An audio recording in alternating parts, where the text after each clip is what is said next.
and talking about the trade, what Phuket hotel market's gone through in terms of actual trading. A few slides on that, and then the second part is actually talking about what actual potential buyers are looking for, and that's based on a survey done back in December of 2009. Let me try and work this. Right.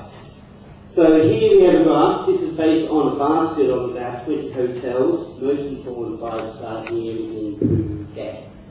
And as you can see, obviously 2007 was actually the best year in terms of RevPAR. I assume everyone knows what RevPAR is. And in 2007, RevPAR hit a total of about 3,200 baht. In 2008, RevPAR dropped to about 2,900 baht. What was interesting is that in 2008 was the highest year of rate. Rate actually topped out in 2008 at just a bit over 4,500 baht, compared to 07 at 4,400. However, what happened between 07 and 08 is actual occupancy dropped. In 2007, actual occupancy was around 71.5%, and in 2008 it dropped to about 63.9%. Obviously, in 05 was a terrible year. You all know the reason for that. There was a big wave that came through, and we had the airport closed back for 10 days back in November 08. In fact, if you took the first 6 months of 2008, it was fantastic. It was a record year. And then the financial crisis came, airport closure, and things almost fell off the cliff. Let's spin forward to year to date. These are the most up-to-date figures. Actually, I do have the July figures. But it's showing things have bounced back. We've gone through the worst of it. What's interesting, though, is average rates have only gone up about 3%. So rate growth is still quite flat. But it's very much actual occupancy driven. And you can see in the year to date is at 63%. That's up 10 extra percentage points from the same period last year. So the good news is RevPAR is up 21%, which is a big change. Let's look how Phuket compares for year to date. This is June, the first 6 months of 2010, compared to other parts in that region. And as you can see here, good. I've got the pointer. So as you can see, Phuket, the RevPAR is up 27.8%. Okay, big increase. Most markets have actually recovered from mid-teens to mid-20s. So if you look at this, Phuket is very much having to lead the charge. It's bounced back. Interesting, compared to Bangkok. Bangkok is down 5 or 6%. Okay? What is interesting is now there's a very large disconnect between Bangkok and Phuket. Okay, travelers who come here, whatever happens in Bangkok, they know that's just Bangkok and may not be the case here. So that's a very positive thing.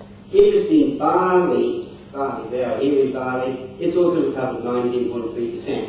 What's interesting though is the actual occupancy has only gone up so much, but it's very much driven by rate. All the Aussies have the very strong Aussie dollar now, they're all flocking there, and they're spending big. So it's very much rate driven. Phuket is the opposite.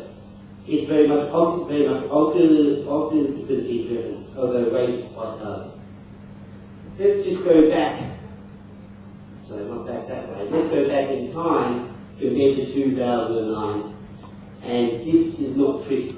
This is the worst hotel actual performances since SARS. And what is interesting is, if you can see out here, most are in the high teens to high 20% drops in RevPAR. What's interesting is Phuket is 19.5%. Again, performed better than Bangkok. What's interesting is Bali only dropped 5.4%.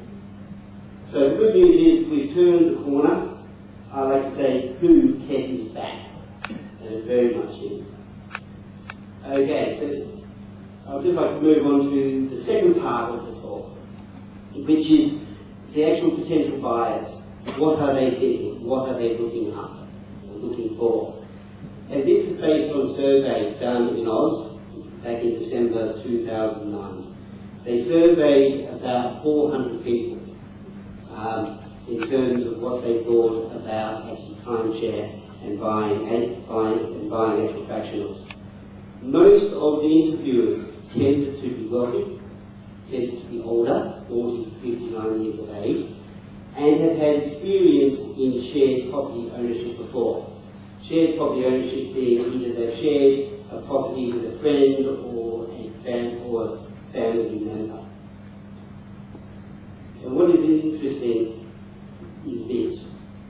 On the survey, approximately 40% didn't know much about timeshare at all.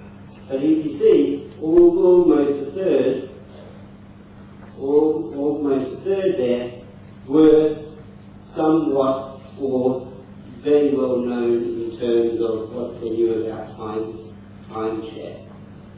If you spin down to the second table, approximately half of all the potential buyers would view fractional ownership as a viable means. I'm still trying to get used to this, I do apologise.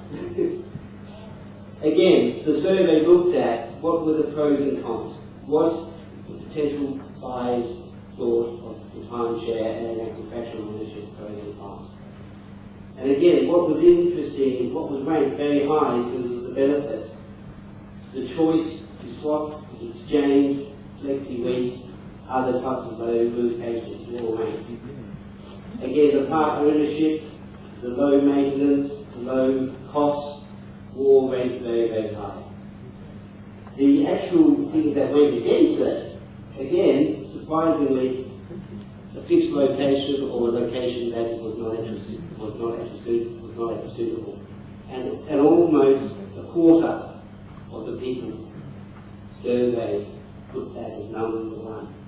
Part ownership, obviously 17% weren't interested in that. And set time was also a big factor as well.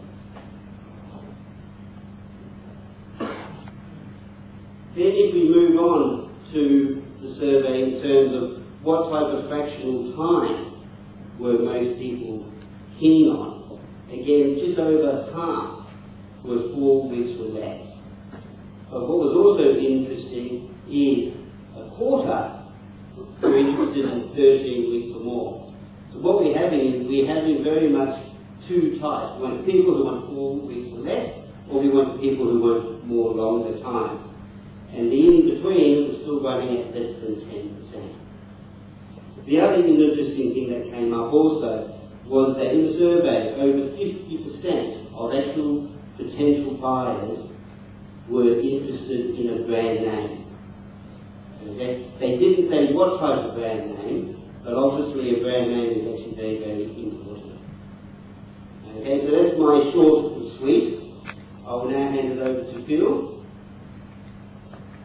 And then I think, what a difference a year makes, actually. Last year we sat here and we talked about fractionals, you know. It was the upscale promise of shared ownership, and, you know, we had a captive audience, I think, last year of developers, and I think the unfortunate outcrop of the year really is that, fractionals didn't really take off here in Phuket. You know, it didn't happen, so that it's a non-story right now.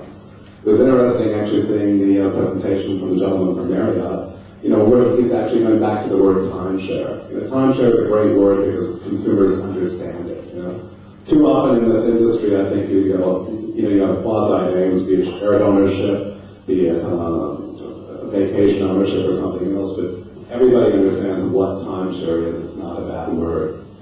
Certainly during the past year, we've seen a very challenged property market. We're going to talk about Phuket for a few minutes and how things are developing here.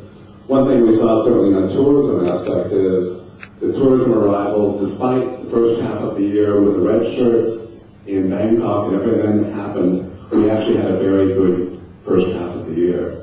You know, visitor arrivals were actually up 28% for the period of January through June. There certainly was a dip during the months of May. But I think one of the most telling things is that there was a large redirect of business after the political incidents in Bangkok. You know, all too often, I think in the long term, people in Phuket kind of have a snob appeal saying, oh, but that's Bangkok, that's different. You know, at the end of the day, brand Phuket and brand Thailand are like yin and yang, they're inseparable bedfellows. You know, people don't come necessarily come and say, I'm going to have Phuket food, I'm going to have Thai food, I'm going to have Thai hospitality. You cannot separate the brands long term. You know, certainly short term, we're going to have a lot of demand as a tourism destination, but Phuket will only prosper as brand Thailand does, so that's an important aspect. I think one thing that goes back and is pretty interesting is that anybody who's tracking the markets, it's like looking at your EKG of a heart attack patient, you know, for much of the decade, up and down, up and down. For people who want to do long-term business plans, forget it, it's not going to happen. Things change now as fast as they go back, and the trends tend to bounce back very quickly.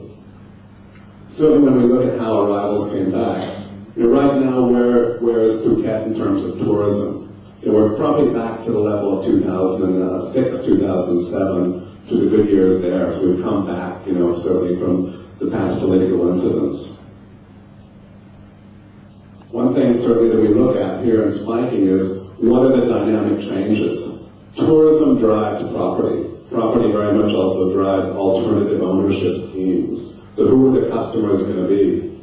My office actually sits across from one of the more well-known bars here in the Chernkale area. And as the property business declined during the past 2 years, we've certainly seen more and more people coming in and drinking earlier. So day drinking certainly is on the rise here in Phuket. You know, when you talk to most property people, they say, when are things going to be the same as they were, right? You know, when is the boom going to happen again? When are we going to recover? You know, most likely the answer is never. It's not ever going to be the same as it was after 2008, after Lehman. So we're going to have different customers with a different face going forward. One of our most interesting things here is looking at our source markets and how they're changing. Certainly in Australia, Sweden, Russia, these markets have contributed. But where are the growth markets coming from? You know, we're seeing China, we're seeing Korea, we're seeing Australia.